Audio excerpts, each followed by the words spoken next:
नमस्कार दोस्तों, बात करते हैं आज 25 जून दिन वीरवार की ताज़ा खबरों की। आज की बड़ी खबरों की खबरों को शुरू करने से पहले जिन्होंने चैनल को सब्सक्राइब नहीं किया, जल्दी जाकर चैनल को सब्सक्राइब जरूर कर लें ताकि कोई सरकारी ऐलान होता है या फिर कोई बड़ी खबर आती है तो उसकी नोटिफिकेशन आप तक पहुंच जाया करेगी। दोस्तों, अब बात करते हैं आज के मुख्य समाचारों की। सीमा विवाद पर भारत का चीन को दो टूक जवाब, कहा LAC का करे सम्मान। आर्थिक अपराध से निपटने के लिए दिल्ली पुलिस ने लॉन्च की वेबसाइट। 10वीं 12वीं बोर्ड की बची परीक्षाओं को रद्द करने या टालने पर कल आएगा SC का फैसला। बाबा रामदेव की मुश्किलें बढ़ी, क्रोनियल को मंजूरी देने वाली लाइसेंसिंग अथॉरिटी ने कड़े किए तेवर, कही ये बात।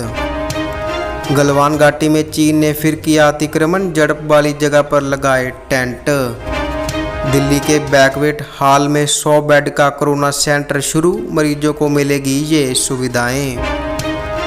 दिल्ली में कोरोना मरीजों का आंकड़ा 70,000 के पार, होम आइसोलेशन में इतने हजार मरीज। महाराष्ट्र सरकार ने चीन को दिया बड़ा झटका, रद्द किए मोनोरेल से जुड़े 500 करोड़ के टेंडर। अब RBI की निगरानी में आएंगे सभी कोऑपरेटिव बैंक, कैबिनेट ने दी अध्यादेश को मंजूरी। 26 जून से खुल जाएगा 10,000 बेड की क्षमता वाला कोरोना सेंटर, ITBP सभा लेगी कमान।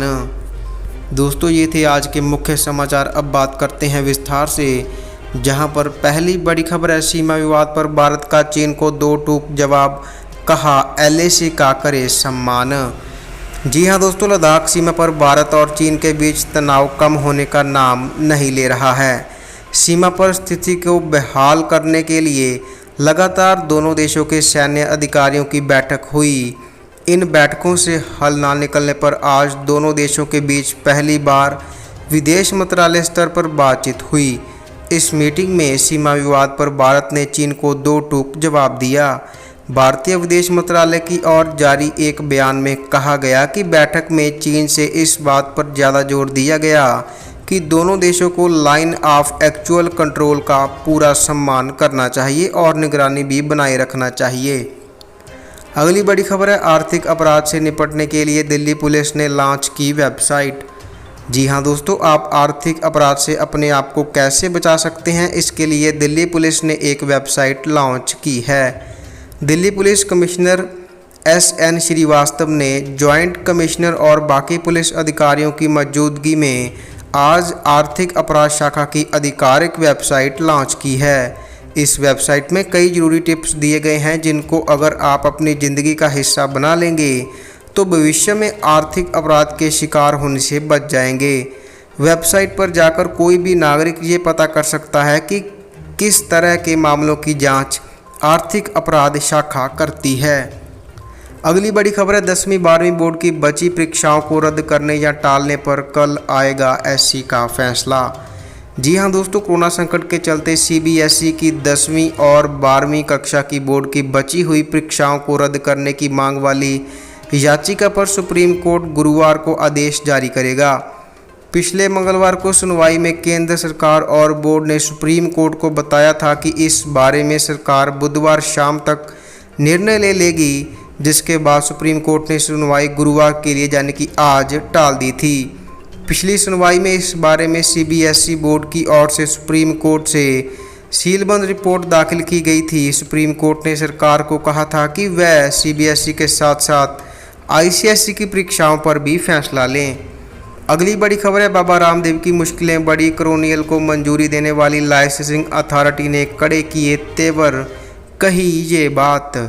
जी हां दोस्तों, पतंजलि की आयुर्वेदिक दवा क्रोनियल की राह में अड़चनें कम नहीं हैं। अब दवा को मंजूरी देने वाली लाइसेंसिंग अथॉरिटी ने ही क्रोनियल पर तेवर कड़े कर लिए हैं। उत्तराखंड के आयुर्वेदिक विभाग ने दिव्य फार्मेसी को नोटिस जारी कर दिया है कि जिसमें कहा गया है कि दवा के लेबल पर कोरोना वायरस के इलाज का भ्रामक प्रचार किया जा रहा है, जिसे कंपनी को तुरंत हटाना होगा। ऐसा नहीं करने पर कार्रवाई की चेतावनी भी दी गई है। नोटिस में साफ किया गया है कि कोरोना किट के नाम पर 3 दवाओं को एक साथ बेचने का कोई लाइसेंस इशू नहीं किया गया था।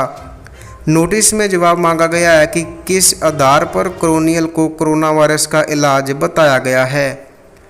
अगली बड़ी खबर है, गलवान घाटी में चीन के फिर किया अतिक्रमण, झड़प वाली जगह पर लगाए टेंट। जी हां दोस्तों, लद्दाख की गलवान घाटी में एक बार फिर से चीनी सेना के अतिक्रमण की खबरें आ रही हैं। सूत्रों से मिल रही जानकारी के मुताबिक गलवान घाटी में भारतीय और चीनी सेनाओं के बीच जहां 15 जून को झड़प हुई थी, वहां चीन के सैनिकों की फिर से वापसी हो गई है। सूत्रों का कहना है कि चीन के सैनिकों ने पेट्रोलिंग पॉइंट 14 पर टेंट लगा लिया है। इसके अलावा जानकारी मिल रही है कि चीन पूर्वी लद्दाख में गलवान घाटी के बाद अब उत्तरी लद्दाख के डेप्सांग में फौजों की संख्या बढ़ा रहा है। इस तरह उसने नया मोर्चा खोल दिया है। अगली बड़ी खबर है, दिल्ली के बैंक्वेट हॉल में 100 बेड का कोरोना सेंटर शुरू, मरीजों को मिलेगी ये सुविधाएं। जी हां दोस्तों, दिल्ली के मुख्यमंत्री अरविंद केजरीवाल ने LNJP के पास एक बैंक्वेट हॉल में शुरू किए गए 100 बेड के कोरोना सेंटर का दौरा किया। इस दौरान मुख्यमंत्री के साथ उप मुख्यमंत्री मनीष सिसोदिया भी मौजूद रहे।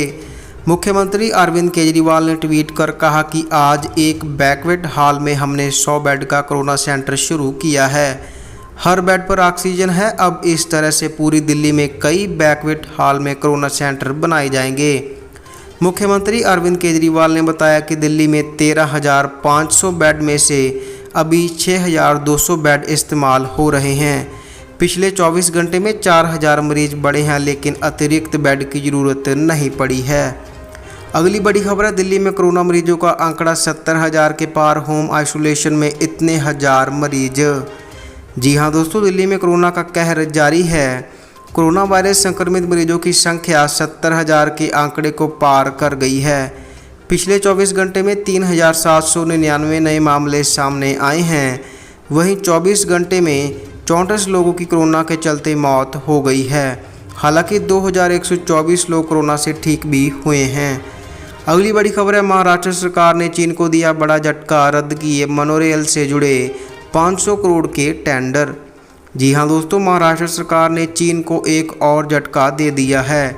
महाराष्ट्र सरकार ने चीन को 2 कंपनियों के साथ मोनोरेल से जुड़े 500 करोड़ के टेंडर को रद्द कर दिया है। इससे पहले भी महाराष्ट्र सरकार 5 चीनी कंपनियों के साथ 5,500 करोड़ के एग्रीमेंट पर रोक लगा चुकी है। हालांकि महाराष्ट्र सरकार चीन से संबंधित सुधरने पर लचीला रुख अपनाने की बात भी कह रही है। महाराष्ट्र सरकार ने चीन को 2 कंपनियों बिल्ड योर ड्रीम और चाइनीज़ रेल रोड कॉरपोरेशन के साथ मोनोरेल से जुड़ी डील रद्द कर दी है। इन दोनों ही कंपनियों ने मोनोरेल के पार्टनर्स मैन्युफैक्चरिंग से जुड़े टेंडर प्रक्रिया में हिस्सा लिया था। अगली बड़ी खबर है, अब RBI की निगरानी में आएंगे सभी कोऑपरेटिव बैंक, कैबिनेट ने दी अध्यादेश को मंजूरी। जी हां दोस्तों, अब देश के सभी कोऑपरेटिव बैंक RBI की निगरानी में आएंगे। मोदी कैबिनेट की मीटिंग में इसका फैसला लेते हुए इस दिशा में अध्यादेश लाने की मंजूरी दी गई है। सरकार ने बुधवार को कहा कि सभी सहकारी बैंकों और बहुराज्यीय सहकारी बैंकों को रिजर्व बैंक की देखभाल के तहत लाया जाएगा। सरकार के इस कदम का मकसद सहकारी बैंकों के जमाकर्ताओं को संतुष्ट और सुरक्षा देना है। केंद्रीय मंत्रिमंडल की बैठक के बाद संवाददाताओं की जानकारी देते हुए सूचना एवं प्रसारण मंत्री प्रकाश जावड़ेकर ने कहा कि शहरी सहकारी बैंकों और बहुराज्यीय सरकारी बैंकों को रिजर्व बैंक के बेहतर परिचालन के वास्ते रिजर्व बैंक के निरीक्षण के दायरे में लाया जाएगा। अगली बड़ी खबर है, 26 जून से खुल जाएगा 10,000 बेड की क्षमता वाला कोरोना सेंटर, ITBP संभालेगी कमान। जी हां दोस्तों, देश में कोरोना के मामले तेज़ी से बढ़ते जा रहे हैं। इस बीच ITBP की टीम ने राधा स्वामी ब्यास छतरपुर में 10,000 से भी ज़्यादा बिस्तरों वाले प्रस्तावित कोविड केयर सेंटर में तैयारियों के साथ और 26 जून से प्रारंभ होने वाले राजधानी के इस विशालतम कोविड केयर सेंटर के संचालन की नोडल एजेंसी के तौर पर कार्यभार संभाल लिया है। ITBP के अनुभवी डॉक्टरों और प्रशासकों की टीम ने आज सुबह राधा स्वामी ब्यास छतरपुर के इस केंद्र में आकर तैयारियां युद्ध स्तर पर शुरू कर दी हैं। दोस्तों, ये थी आज की ताज़ा और बड़ी खबरें। हम आपके लिए रोज़ाना ऐसी ही ताज़ा और बड़ी खबरें लेकर आते रहते हैं।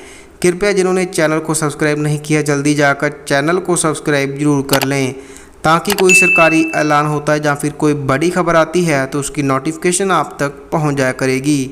इसके साथ ही खबरों का ये बुलेटिन अब ख़त्म होता है। धन्यवाद।